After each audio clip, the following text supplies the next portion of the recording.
Namaste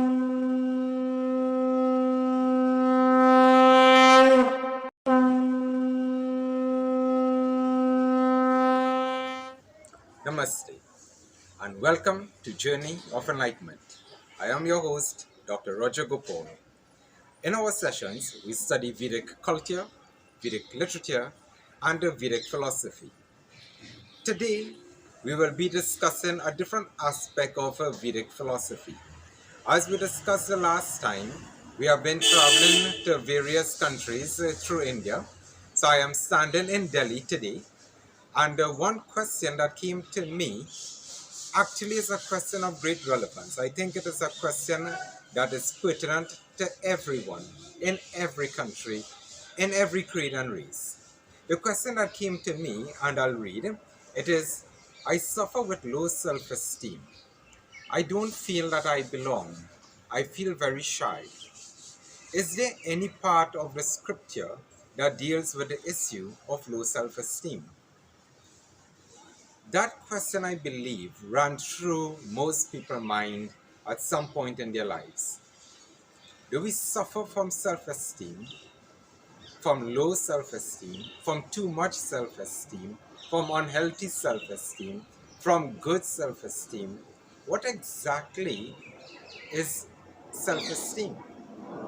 The concept of self-esteem is basically what we think about ourselves, our self-worth. So when we talk about the issue of self-esteem, we are really talking about our self-worth, what we think about ourselves. Most of us would know that the self, and we are not looking at it from the supreme self, we are not looking at it from the Paramatman just yet, but the self basically is our own mental makeup, what we consider to be us, the way we think, the way we feel, the way we act. So it's that aspect of the self that I'm discussing today based upon this question by a viewer. Many of us know that this self that we consider, the way we think and act, is based upon two dimensions. It is either our nature, meaning that we are born this way, we naturally think this way, we are so inclined this way, or sometimes it is based upon nurture, meaning that our environment has a lot to do with the way that we grow, with the way that we mature, and of course the way that we think and the way that we behave. So this self-esteem, meaning the way that we consider ourselves, our own self-worth, is primarily based upon these two factors that plays a game with each other. How we are naturally inclined plus the environment in which we develop. So let's go deeper into this concept of self-esteem. When we look at self-esteem, an unhealthy view of ourselves, meaning the way that we consider ourselves in terms of our low self-worth, has severe consequences in many aspects of our lives. Not only in terms of the relationships that we may have, and those relationships are not just simply romantic relationships or family related relationships, but even work related relationships as well, that can be severely hurt as a result of our low self-esteem. Because we tend to see ourselves as victims, we tend to think that the world is against us, we tend to believe that everything is working against us. So it can have severe effects on the relationships that we have with others. But also, we severely affect the relationship that we have with ourselves, the way we relate to ourselves, the conversations that we have with ourselves. So having an unhealthy sense of self affects not just our external relationships, but affect our internal relationships as well. It is therefore very important for us to understand this entire concept of self-esteem. Now with low self-esteem, what happens? Many people tend to have a very negative view of their own self-worth. They tend to live life whereby they may not believe themselves to be in possession of talent or beauty or skill or intelligence or anything that is worthy of contributing to our world. This negative self-talk actually starts from a very early age for some, for others at a very later age. But it doesn't matter at what age it starts. What matters is that self-talk that is negative can have a disastrous effect in our lives. How many times we make a mistake and we ask ourselves, how foolish am I? We are invited for a job interview and we tell ourselves, I'm sure that they are better candidates, they will not choose me. What we are doing is actually developing a mindset. We are crafting a mental image of ourselves and projecting that image into the world, believing, falsely so most of the times, that this is how the world will react to us. Self-talk is actually the greatest conversation that anyone can have. Studies show that you speak to yourselves more than you speak to anyone else. And there's a joke, which is, yes, I speak to myself, but I do not answer. The truth is, you do answer. Every time you speak to yourself, there is an answer that is coming. What shall I have for lunch today? And you answer. Where shall I go this afternoon if it is a Friday evening? And you answer. Am I worthy? And you do give an answer. Am I good enough? And you provide an answer. Whether you are answering verbally or not, your thought processes do create an answer in your mind. And that answer is what usually forms your worldview.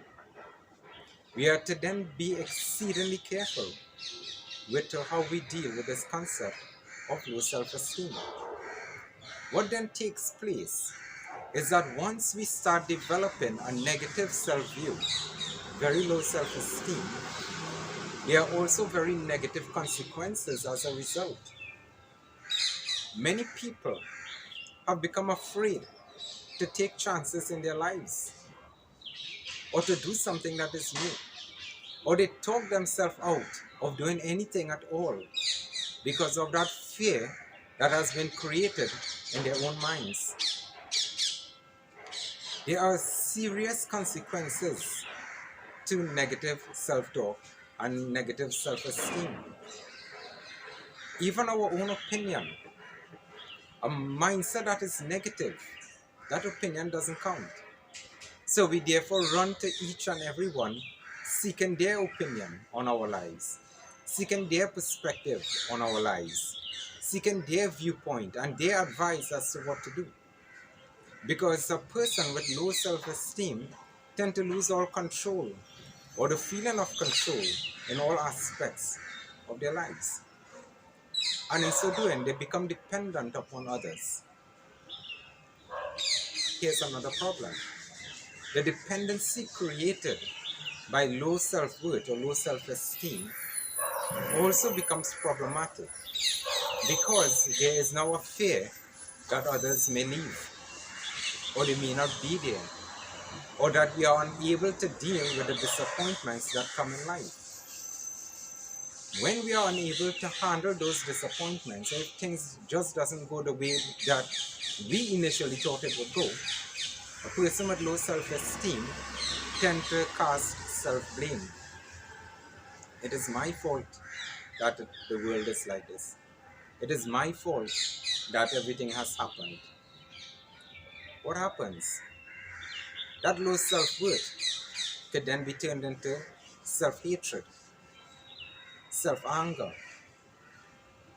and it has the effect of doing more damage to our lives and to our relationships and to our progress itself.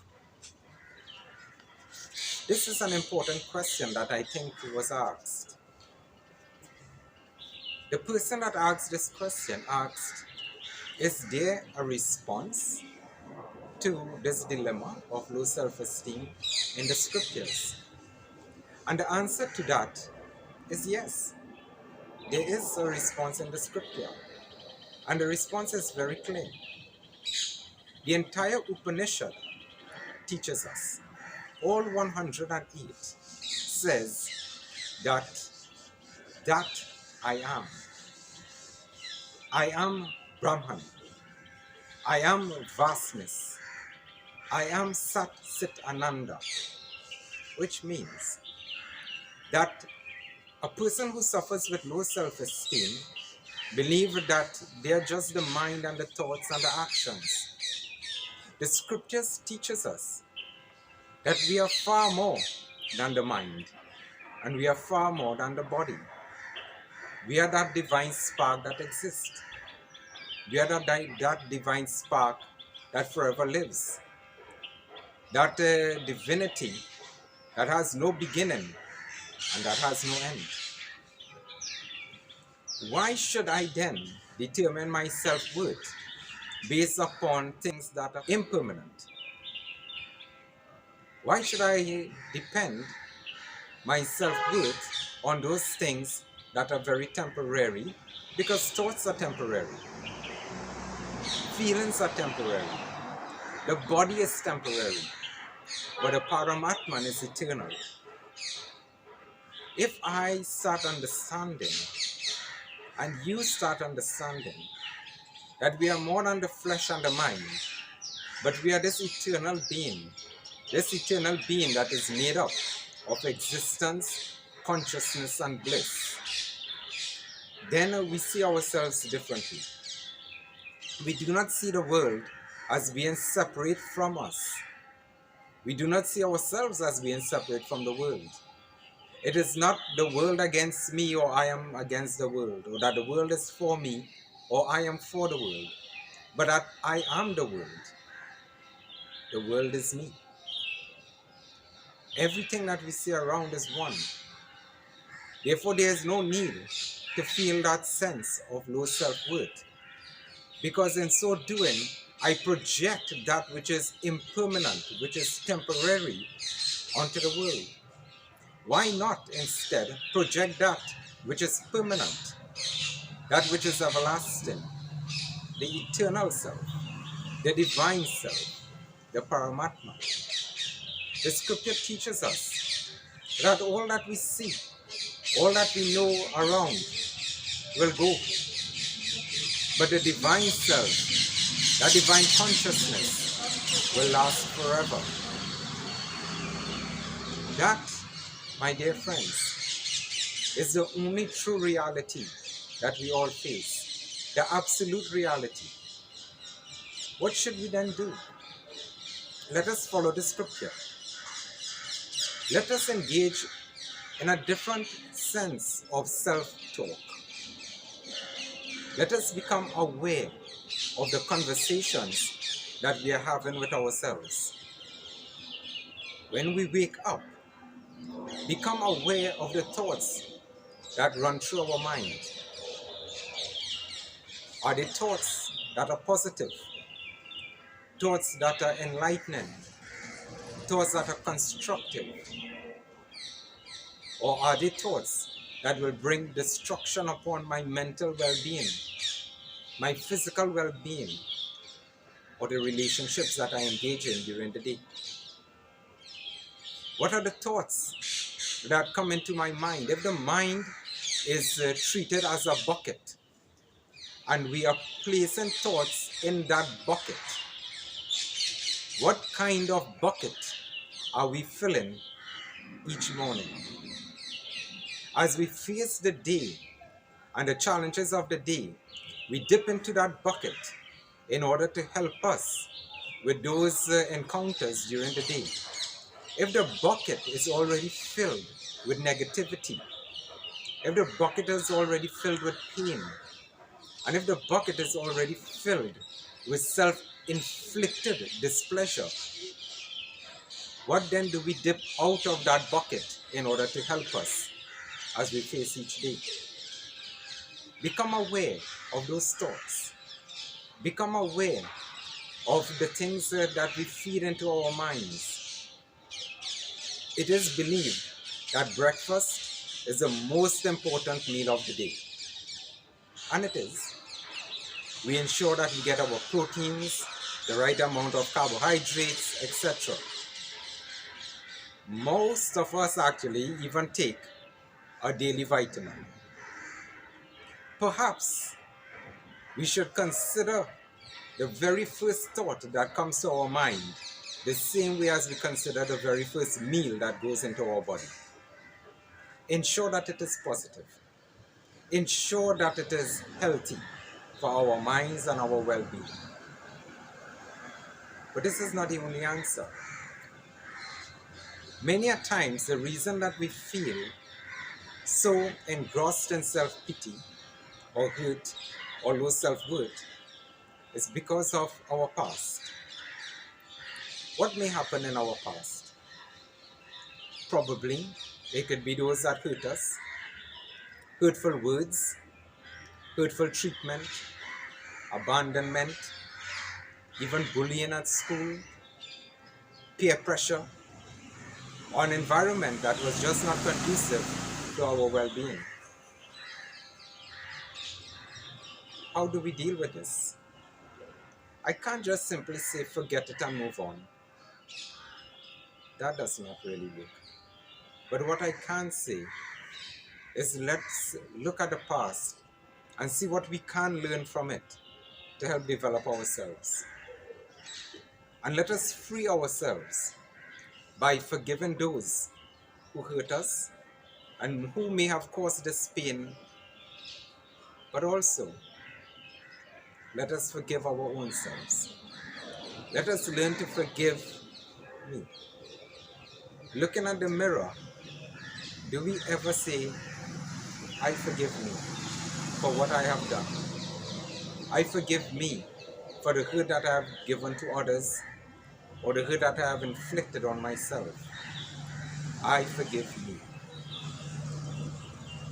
It is a sure way of removing some of those burdens that we carry on our shoulders. Being able to forgive. But also, it is not just as simple as forgiving. We are valued. The reason that we have taken this form as human beings on this earth is not just simply to exist. And it is definitely not just simply to live. But it is to make a contribution to this world. That is why we are in this form. What is the difference between us and animals? We are aware of our own thoughts. We don't just operate by instinct.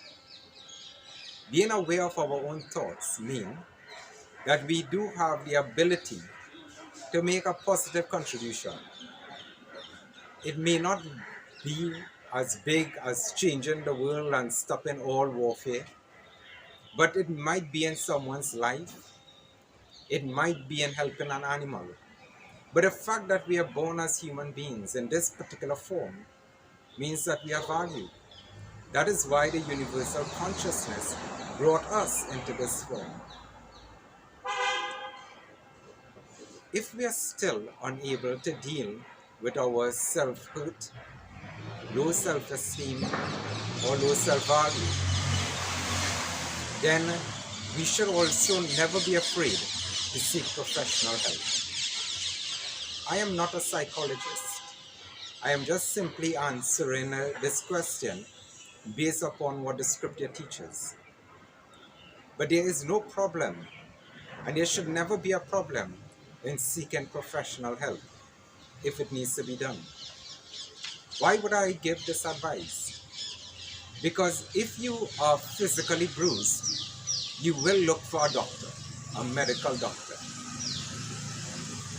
If you do have a psychological problem, an issue that is affecting you mentally, there is no harm and there is no shame in seeking professional counsel.